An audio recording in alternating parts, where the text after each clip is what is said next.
Great story today on From Ruins to Beauty. And we were recently in Chicago, the Windy City, and it fulfilled its name, the Windy City, when we were there a couple days to begin with, and wind, rain. But I was very interested in the architecture. It was magnificent. I had really never spent any time in that city. And we wanted to take one of those architectural tours, where you're on a boat and you can see everything, which we were able to do later in our trip.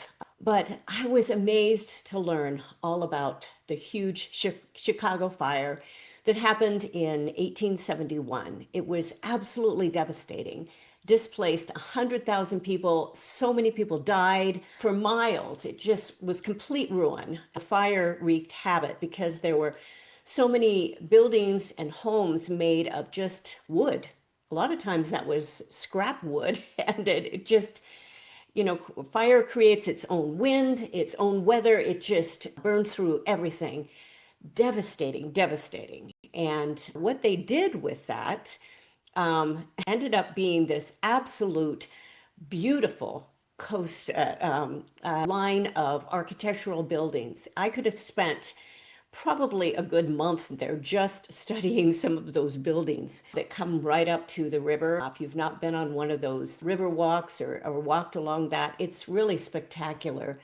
But what they did was use a lot of the ruin to extend from the Michigan Avenue all the way out. They extended the land and built on that land. Of course, they had to make sure they went all the way down to the bedrock, but they put in some of those new regulations to make sure those buildings, huge buildings, were safe and were able to be then expand on the architectural beauty. I mean, it was just amazing, one building after another, and they all fit.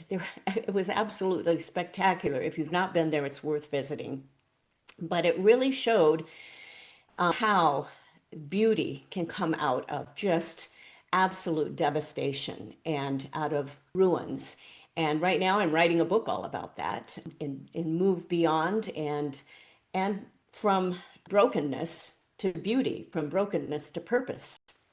And it's right with that message. It fits right in there of what happened with the Chicago fire. I hope that's encouraging to you in many ways, because many people are at that point of their life and they're broken. They're wondering what to do next. They're stuck. They multiple paths ahead, or maybe no paths ahead. They're wondering, what do I do at this point in my life? Things happen at mid-career, at midlife. A lot of things happen. Relationships change, finances change, living situations. A lot of things change. And it's very difficult. What is the path forward? How do I rebuild? How do I keep going?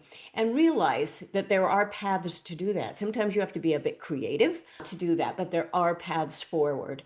And there are so many illustrations around us. And that Chicago fire was definitely one that was vibrant in my mind, coming off of this trip.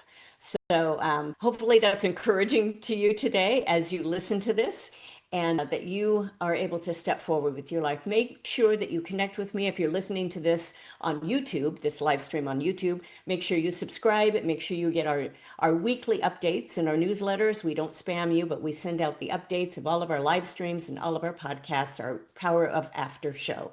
Thanks so much for joining me. This is Deborah Johnson, and I look forward to being with you again next time. Bye-bye for now.